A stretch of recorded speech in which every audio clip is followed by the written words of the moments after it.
আসসালামু আলাইকুম ওয়া রাহমাতুল্লাহি ওয়া বারাকাতুহু। তাকাব্বালাল্লাহু মিন্না ওয়া মিনকুম। ঈদ মুবারক। ঈদের শুভেচ্ছা সকলের প্রতি। 2026 ইংরেজি, বাংলাদেশে আজকে ঈদের দ্বিতীয় দিন। ঈদের দিনের একটা আমার কারগুজারি অথবা অভিজ্ঞতা আপনাদের সাথে শেয়ার করব কিয়াম মিলাদ নিয়ে। আমাদের মহল্লা মসজিদে এটা হয়েছে যে খতিব সাহেব খুতবা দিয়েই কিছুক্ষণের মধ্যেই ইয়া নবী সালামু আলাইকুম বলে দাঁড়িয়ে গেছেন এবং কিয়াম মিলাদ শুরু করেছেন। এটা দিয়ে মুসল্লিদের মধ্যে বিরূপ প্রতিক্রিয়া। তো এটা শেয়ার করার আগে আপনারা একটু আমাদের জনপ্রিয়, যিনি আমার খুব প্রিয় একজন আলেম, আল্লাহ জান্নাত নসিব করুক, আল্লামা সাইদি সাহেবের বক্তব্যটা একটু কিয়াম মিলাদ সম্পর্কে আগে শুনে ফেলেন। এরপর আমি আমাদের অভিজ্ঞতা শেয়ার করবো ইনশাআল্লাহ। মিলাদ কি? অনেকের মতে পড়া যায়, আবার অনেকের মতে মিলাদ পড়া যায় না। অনুগ্রহ করে সঠিক ব্যাখ্যা জানাবেন। মিলাদটা রাসূলের যুগে ছিল না। মিলাদ মানে জন্ম, মৌলুদ থেকে মিলাদ। তখন এই মিলাদটা রাসূল করিম সাল্লাল্লাহু আলাইহি ওয়াসাল্লামের জন্ম বৃত্তান্ত।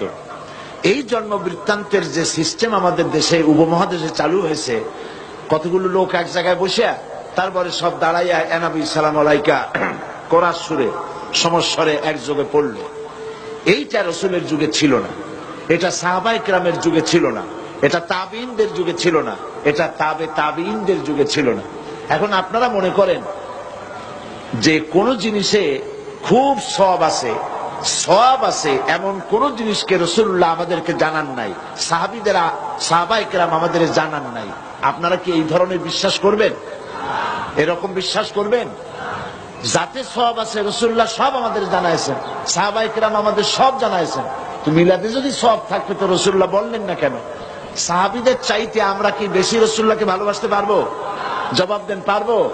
তো যদি এইটা রাসূলুল্লাহর ভালোবাসার কারণে হয়, তাহলে সাহাবীরা কেন মিলাদ পড়েন নাই? তারা কেন ইয়া নবী সালাম আলাইকা, ইয়া রাসূল সালাম আলাইকা একযোগে দাঁড়ায় পড়ে নাই? এই কথাগুলি বোঝেন আপনারা?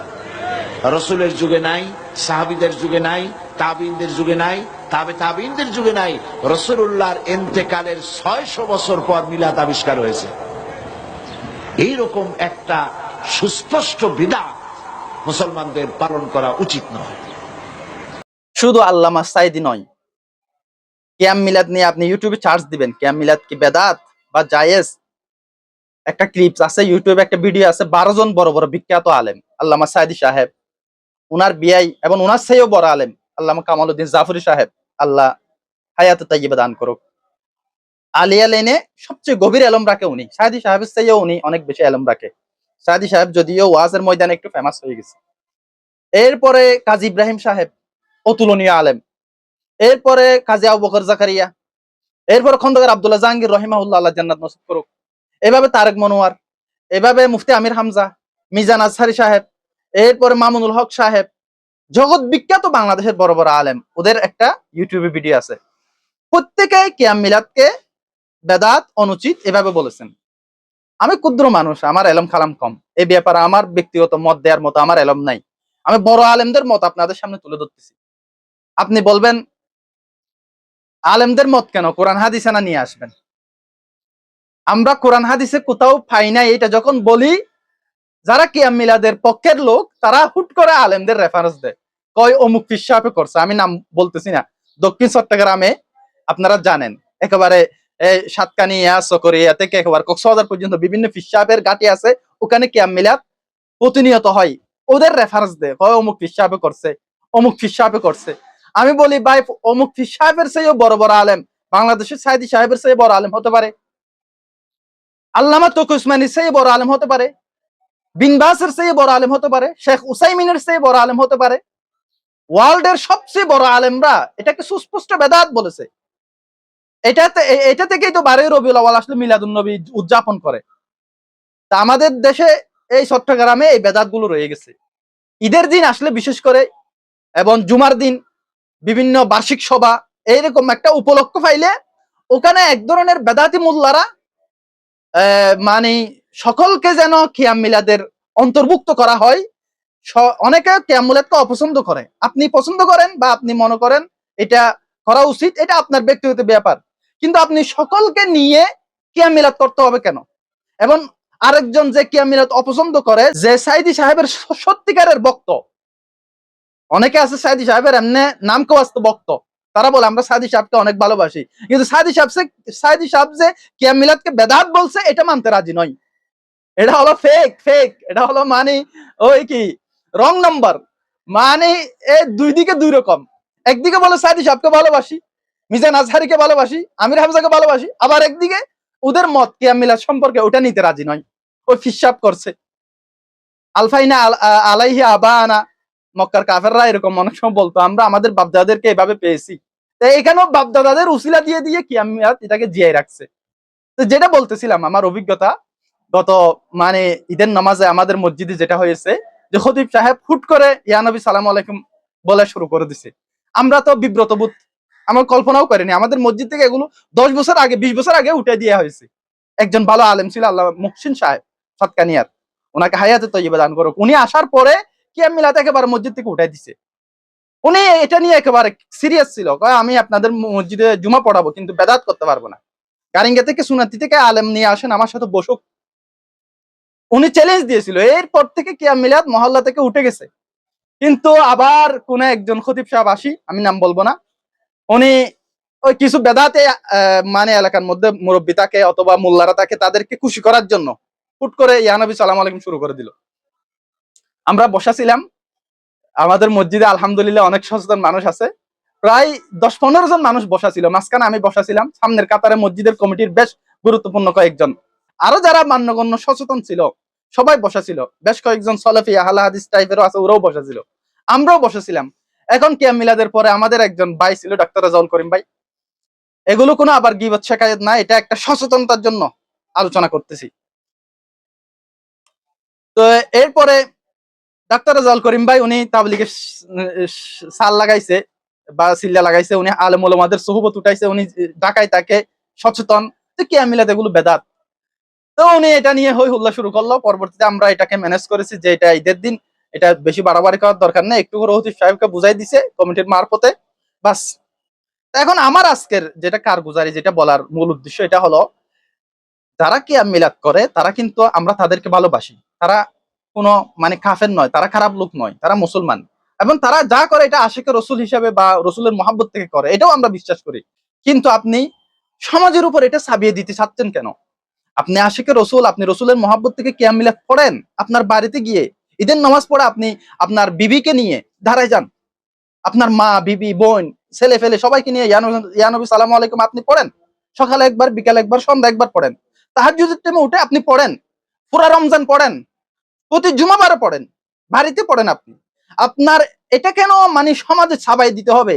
আমার কনসার্ন হলো সেখানে, আমি দীর্ঘদিন জুমা পড়ে আসছি, এটাই আমি বুঝতে পেরেছি যে আমাদের উপর কেন ছাপাই দিতে চাচ্ছেন আপনারা।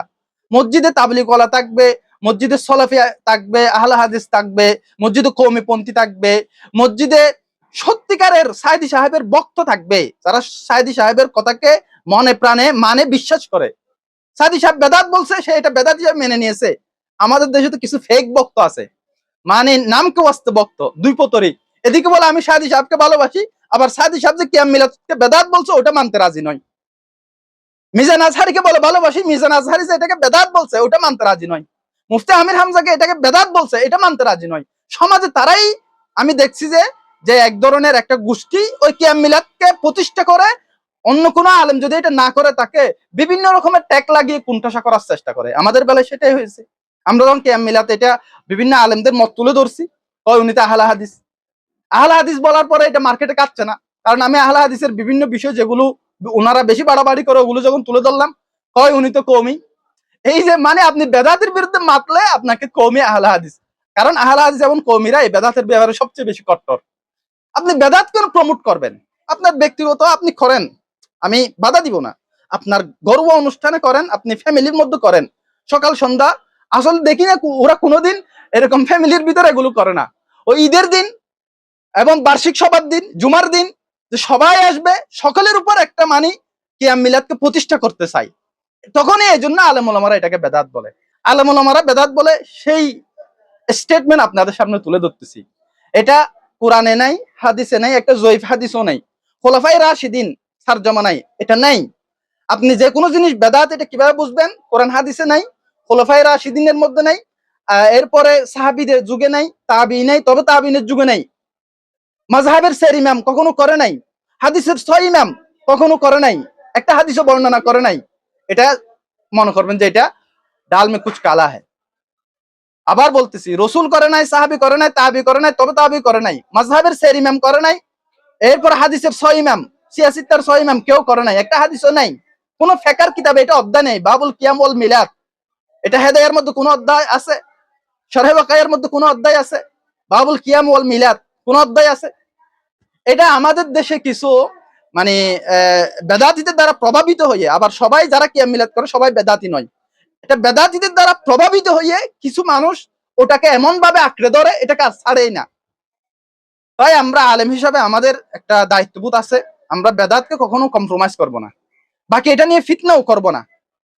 এমন জায়গায় যেখানে এটা নিয়ে বাড়াবাড়ি করলে ফিতনা হবে, ওরকম জায়গায় আমরা অনেক সময় দাঁড়াইছি, কিন্তু দেখতেছি যেখানে ফিতনা হবে না, ওখানে আমরা আস্তে আস্তে আস্তে আস্তে কতটা বলে দিই। যেমন গত ঈদের দিন আমি বসা ছিলাম, যেন আমার বন্ধু বান্ধবরা একটা মেসেজ পাই যে আরিফ কেন বসা আছে, আরিফ তো একজন আলেম, সে কেন বসা আছে, আমরা তো সবাই দাঁড়ায় গেছি, যে মেসেজ পাই এটা কোন শরীয়তের বিধান নয় যে কিয়াম মিলাদ এটা আলেম ওলামারা বেদাত বলেছেন। বেদাত কেন বলেছেন এটা আলেম ওলামাদের সাথে আপনি ডিবেট করেন, আমার সাথে নয়। ওনাদের অনেক যুক্তি আছে। এই যে আপনি এটাকে ইবাদতের রূপ দিচ্ছেন কেন? আমি যখন খতিব সাহেবকে বলছি এটা বেদাত, উনি বলছে বেদাত হাসানা, আপনার চশমাও বেদাত, আমার চশমাও নাকি বেদাত। আমি বলছি মসজিদে টাইলস লাগানো বেদাত, মসজিদে ফ্যান লাগানো বেদাত। তারা হুট করে এটা বলে, ওই রসুলের যুগে টাইলস ছিল না, ফ্যান ছিল না, মেঘ ছিল না। আরে বাবা, টাইলস, মেঘ, ফোন এগুলো ইবাদতের জন্য, ইবাদত নয়। চশমা ইবাদতের জন্য, ইবাদত নয়। চশমা দেওয়াটা ইবাদত নয়। আমি চশমা পরে নামাজ পড়বো না, চশমা না পাইলে নামাজ পড়বো না, এরকম নয়। যেটা ইবাদতের জন্য হয় এটা এটার মধ্যে চেঞ্জ হতে পারে। রসুলের জামানায় মসজিদ সেই হিসাবে ছিল, খেজুর গাছ দিয়ে বানা হতো, বাড়িও সেরকম ছিল। এই যুগে বাড়ি যেরকম টাইলস হয়ে গেছে, মসজিদও টাইলস লাগা দিছে। এটা হলো একটা উপকরণ, এটা একটা আসবাব। কিন্তু ইবাদতের মধ্যে রসুলের যুগে যে জোহরের নামাজ সুন্নত 4 রাকাত ছিল, এই যুগে আসি 5 রাকাত হয়ে যাবে, এটা ইসলাম এলাও করে না। রসুলের যুগে এভাবে আশিকে রসুলের নামে কিয়াম মিলাদ রসুল করে নাই সাল্লাল্লাহু আলাইহি ওয়াসাল্লাম, সাহাবীরা করে নাই, তাবি করে নাই, তবে তাবি করে নাই। 600 বছর পরে কেউ একজন করেছে। এরপরে এটাকে আমরা এমন ভাবে আঁকড়ে ধরছি যে এটা করবে না, সে আহলে হাদিস, সে কওমি, সে ওয়াহাবি, এভাবে আমাদের দেশে ট্যাগ লাগাই দেওয়া হয়। তা আল্লাহর ওয়াস্তে আপনারা যারা কিয়াম মিলাদকে ভালোবাসেন, আপনারা ব্যক্তিগতভাবে করেন, কারো উপর চাপিয়ে দিয়েন না, বাস এতটুকু। আমরা আপনাদের ঘৃণা করি না, মহাব্বতের সাথে বলি, ভালোবাসি। আপনারা অনেক ভালো ভালো মানুষ আছে ওখানে যারা কিয়াম মিলাদ করে, কিন্তু আপনারা কারো উপর এটা চাপিয়ে দেওয়ার চেষ্টা করিয়েন না। বিশেষ করে জুমার দিন, ঈদের দিন, একটা উপলক্ষ, ওই দিন ওটাকে চাপিয়ে দিবেন না। আপনি আপনার ঘরে একান্ত ভাবে করেন, আপনার বউ ফুয়া নিয়ে করেন, আমার কোনো সে নেই। এই কিয়াম মিলাদকে কেন্দ্র করে কত আলেমের চাকরি গেছে গা। কারণ ওই আলেম হয়তো আহলে হাদিসের আলেম নতুবা কওমিপন্থী আলেম, সে বেদাতের সাথে কোনোভাবে কম্প্রোমাইজ করতে পারতেছে না, মানে বেদাতকে সে মেনে নিতে পারতেছে না, কয় ওনাকে বাদ দিয়ে দেন। আবার লিখে দেয় অনেক মসজিদে যে মানে ওরা তো সুন্নি বলে নিজেদেরকে, সুন্নত তো নাই, কিয়াম মিলাদ কি সুন্নত? তো এই সুন্নি আলেম লাগবে মানে যে কিয়াম মিলাদ করে। আমাদের মুফতি শমসুদ্দিন সাহেব হুজুর, আল্লাহ হায়াত দারাজ করুক, আমি পটিয়া মাথায় পড়েছি, হুজুর বলতেন যারা দাওরা হাদিস পড়ে, যে কোনো মসজিদে যদি কিয়াম মিলাদ প্রতিষ্ঠিত থাকে, তুমি শুধু কিয়াম মিলাদের অজুহাত দিয়ে মসজিদের ওই খেদমতটা তুমি মানে বাদ দিয়ে দিবে না। তুমি ঢুকো ওখানে, সাময়িক ভাবে যদি কিয়াম মিলাদ করতে হয় করো, আস্তে আস্তে তাদেরকে বুঝাও, এরপরে তুমি ওটার থেকে বেরিয়ে আসো। এই জন্য অনেক আলেম ওলামারা এটাও করে। আবার অনেকে একেবারে কিয়াম মিলাদকে অপছন্দ করে না, আমি মসজিদের চাকরি প্রয়োজন, ওটাতে করবো না, আরেকটাতে করবো, এরকমও করে। এটা দুঃখের বিষয়, অনেক সময় দেখা যায় কওমি আলেমও মসজিদে গিয়ে কিয়াম মিলাদ যেখানে আছে ওটাকে সে আবার মানে এই যে ঢুকলো, কয় আমি নাইলে চাকরি হবে না, ঢুকার পরে সে ওটাকে আরো প্রমোট করা শুরু করলো। এখন দেখতেছি কিয়াম মিলাদ বললে সমাজের মানুষের জনপ্রিয়তা বাড়ে, কিয়াম মিলাদের পক্ষে কথা বললে সে আবার এটাকে প্রমোট করা শুরু করলো। আল্লাহর কাছে আপনি কি জবাব দিবেন? আপনি যাওয়ার পর ওই মসজিদে বেদাতের একটা গ্রাফ দিবেন, গ্রাফ এটা কি উঁচু নাকি নিচু হয়েছে, অথবা নাকি লেভেলে আছে। আপনি যাওয়ার পর যদি ওই মসজিদে বেদাতের একটা গ্রাফ এটা যদি আরো বাড়ে, তাহলে আপনি আল্লাহর কাছে দায়ী থাকবেন। হয়তো লেভেলে রাখেন, নতুন করে কোনো বেদাত আনিয়েন না, নতুবা আস্তে আস্তে বুঝাই বুঝাই নিচে নিয়ে আসেন গ্রাফটাকে, মানে বেদাত জিরো টলারেন্স, সুন্দর কোটায় নিয়ে আসেন। আমরা সেটাই করি, কোনো মসজিদে গেলে বেদাতটাকে আস্তে আস্তে নিচে নিয়ে আসি, বুঝাই বুঝাই নিয়ে আসি, হেকমতের সাথে, দাফে দাফে, একদিনে হবে না। কিন্তু আপনি দেখতেছেন না, ওটাকে আঁকড়েই ধরলেন, ওটা ছাড়বেনই না, বরং ওটাকে প্রমোট করতেছেন। আরেকজন আলেম যে কিয়াম করে না, তাকে আপনি ওয়াহাবি, কওমি, সলফি বলে তাকে উল্টা কুণ্ঠাসা করার চেষ্টা করতেছেন। আল্লাহর কাছে দায়ী থাকবেন। বেদাতের ব্যাপারে অনেক দমক আছে, অনেক ওয়াইদ আছে। এটাকে একটা ইবাদতের রূপ দিচ্ছেন, এজন্য এটা বেদাত হচ্ছে। আত্তাহিয়াতু লিল্লাহি ওয়াস সালাওয়াতু ওয়াত তাইয়্যিবাত, আসসালামু আলাইকা আইয়ুহান নবী, অথবা ইয়া আইয়ুহান নবী। আসসালামু আলাইকা, সালাম আগে, আবার ইয়া আইয়ুহান নবী। আমরা কিয়াম মিলাতে পড়ি কি, ইয়া নবী সালামু আলাইকা, একটু সালামকে নবীকে আগে নিয়ে আসছি। ইয়া নবী, এটা সম্বোধন সুন্দর হয় নাই, কোরআনে কোথাও বলে নাই।